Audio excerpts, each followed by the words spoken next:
first start with a cup of tea before we make this Victoria sponge cake for the 4th of July. And while I'm working away on that, I'm going to have some PG tips in my Spode mug.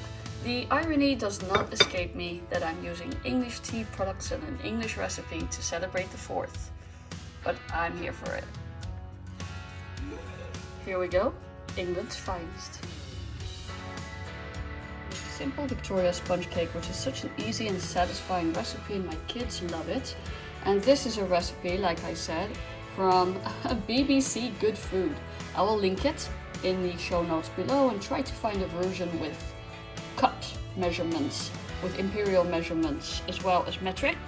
Again, highly ironic. I'm going to be making this cake with metric measurements because I am an immigrant and that's how I roll. Or in fact, that's actually how the rest of the planet rolls. So, this is what you'll need for 2 cakes. I am making a larger one and a smaller one.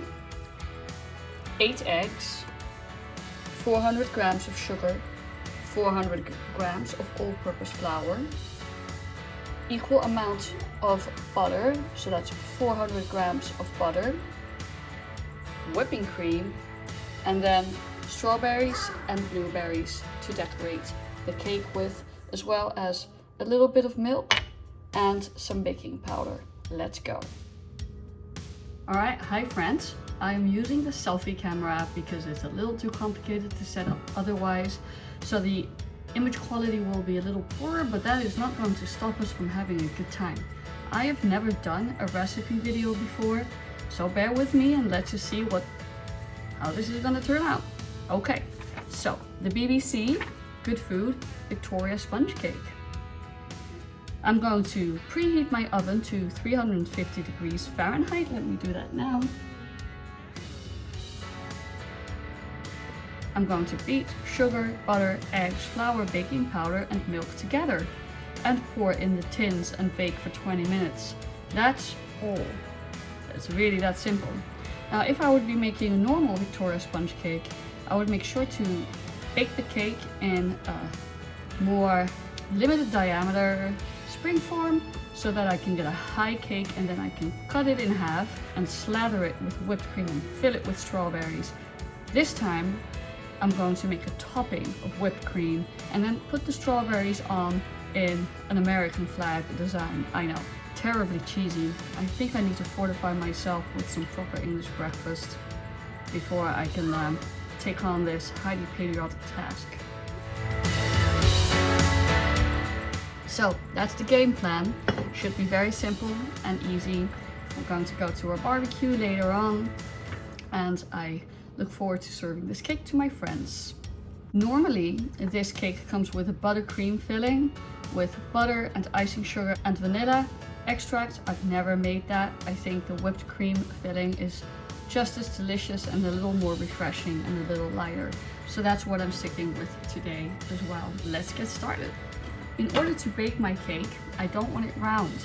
I want it flag shaped. So I've got one small one for our family and one bigger one for my friends. And I'm going to be lining those with parchment paper. Right now, I am going to soften my butter. I've cut it up in 400 grams, which is basically 3 sticks of American butter and about a quarter stick that I've already weighed out on my metric scale.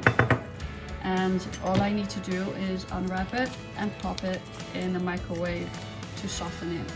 Then I'm going to beat the eggs and then basically combine everything and pour it in the tin.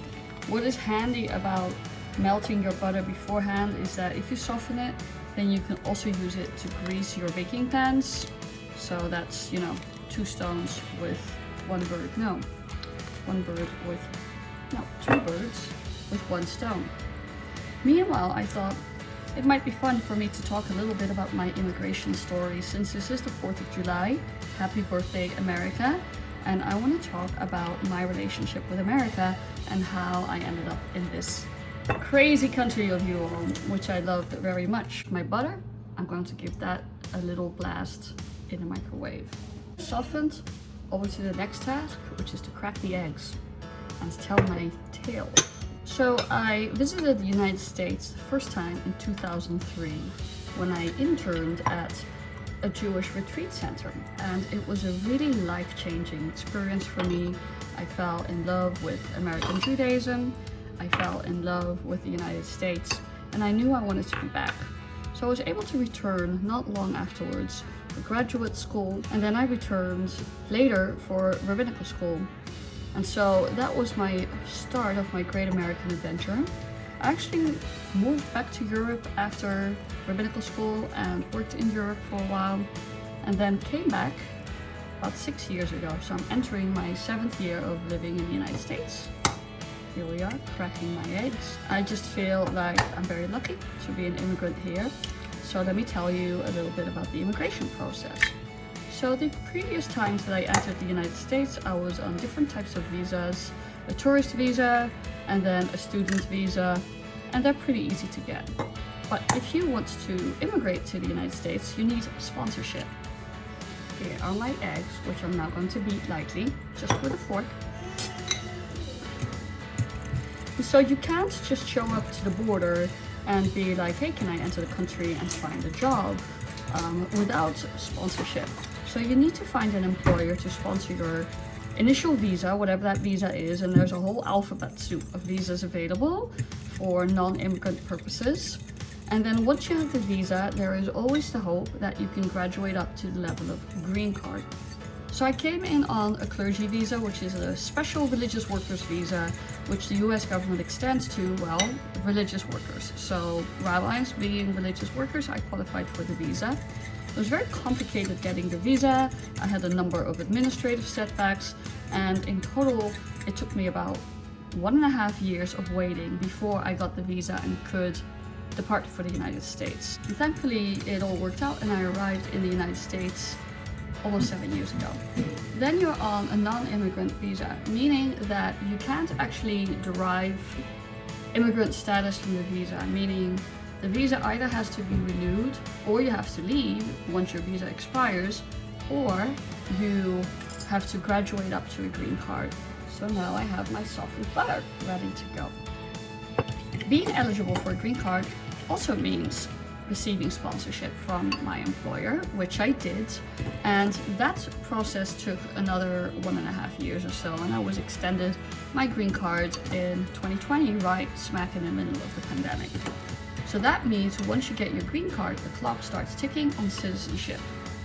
And once 5 years have lapsed while being a green card holder, you can become a naturalized citizen. For me, that would be in 2025.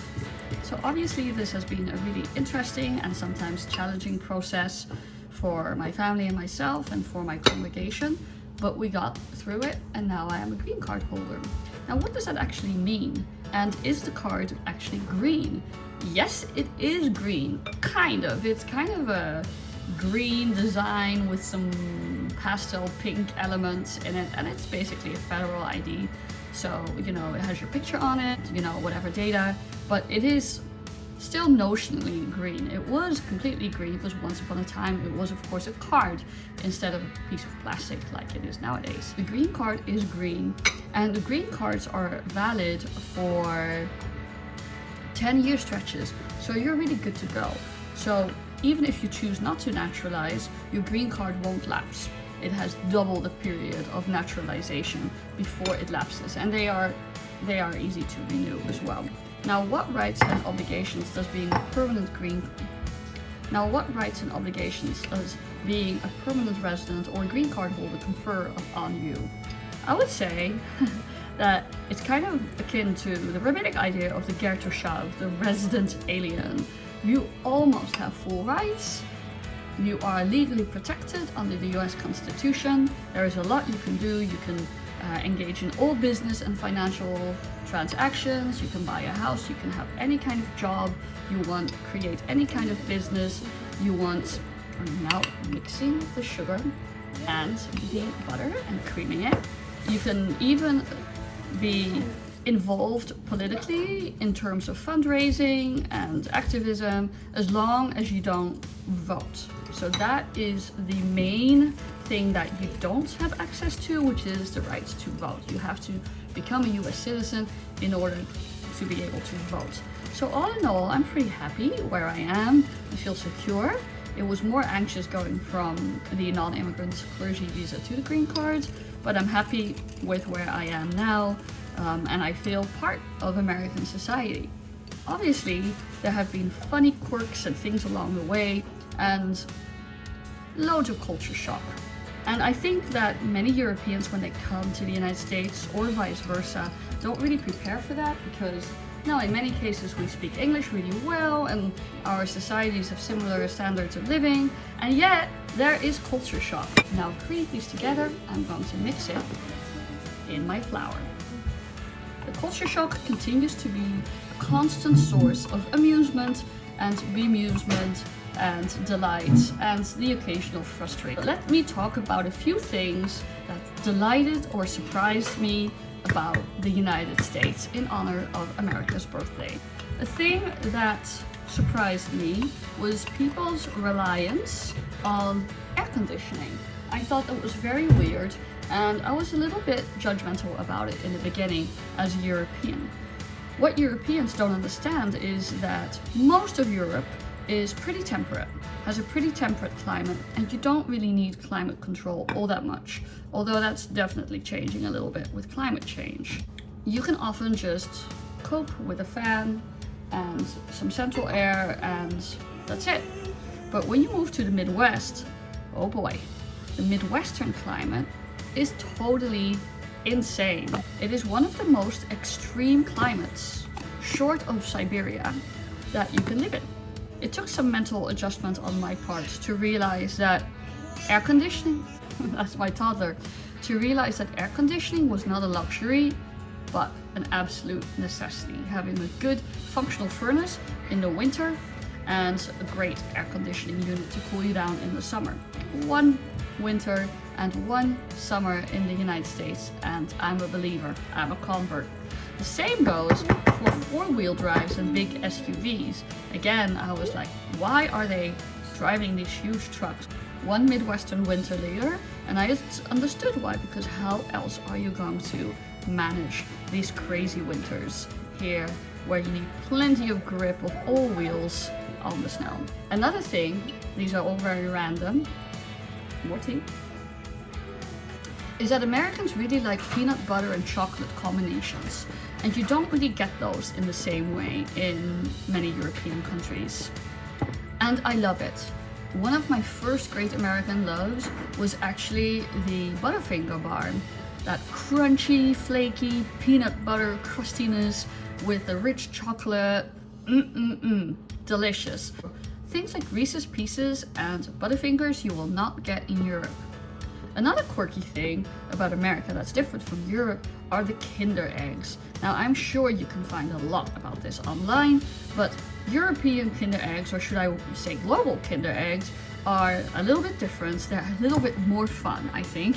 They are a thin encasing of chocolate with a plastic yellow container inside, and inside that container is the toy that you assemble. For some reason, American regulators, the FDA or whoever it was, considered the global Kinder egg a choking hazard for small children, and it's actually against the law. Yes, it is illegal to import global or European style Kinder eggs into the United States. So my kids have no memories of having Kinder eggs that are anything but the American style. A little fun fact about me, not so much America, is that I have 3 kids and each child was born in a different country. That's a story for another day. Another quirky, delightful fact about America is the fall season. Why, you might think? Well, because America enjoys mostly a continental climate, the fall is really, really beautiful. There's such a contrast in seasons in the United States, which is delightful. And fall is a really big deal after pretty hot summers in most of the continental United States, where the summers are long and hot. And then you tip into fall and it's really delightful. And American falls are so beautiful. The weather is more likely to be stable than where I'm from, more likely to be sunny, and then you get these beautiful colors on the trees and things. I never really understood kind of like the whole like pumpkin spice season and pumpkin spice everything, but now I do, because fall is like one of my favorite seasons here now, and I love it, and I'm real basic that way. Pumpkin spice everything for me. One thing I am not adapting well to is Fahrenheit. I can manage inches and ounces and all that, even though I do prefer metric, ain't gonna lie, but Fahrenheit still confounds me. I can do Fahrenheit in general terms, like, oh, it's in the 70s, it's in the 80s, it's in the 60s, whatever, but I can't pinpoint it exactly without making a conversion on my phone. For the rest, America is a rich, complex, diverse, and often complicated place. But one thing I want to wish all the Americans viewing this, as I wish you all happy birthday since 1776, that I have found really incredible about the country is how welcoming you have been to me and my family. This is almost done. I just need to add a little bit of this milk. Immigration is also a really complicated thing, and obviously there are many different perspectives on it. I just wanted to share mine, and I wanted to share that I always have the immigrant's heart in my heart, because that is a Torah commandment. It's the most oft repeated commandment in the Torah. And for me, it doesn't really matter how you came to be an immigrant and where you are in the world. Being an immigrant is hard. Thank you, Americans, for your warmth and your friendship and your open-heartedness and your ability to delight in your own beautiful country, in your own beautiful culture, and in welcoming my family in. I love your sense of humor. I love your sense of vision and expansiveness. I love your idealism. I love the fact that despite the complexities and the injustices, there is also a vision for justice unfolding, and that we are part of this common project. I know that whatever I say is hopelessly inadequate to cover both our relationships and the complexity of these relationships in this country. And that's actually not the purpose of the video. I do want to recognize that I am very, very lucky, and I have had benefits and access that many others don't. I just want to relish in the good vibes today, enjoy the barbecue, and continue growing and becoming part of the fabric of this country. So thank you for having my family and me here, and we'll see what the future brings.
Final product.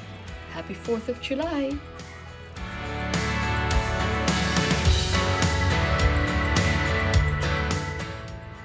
ברוך אתה אדוני אלוהינו מלך העולם בורא פרי האדמה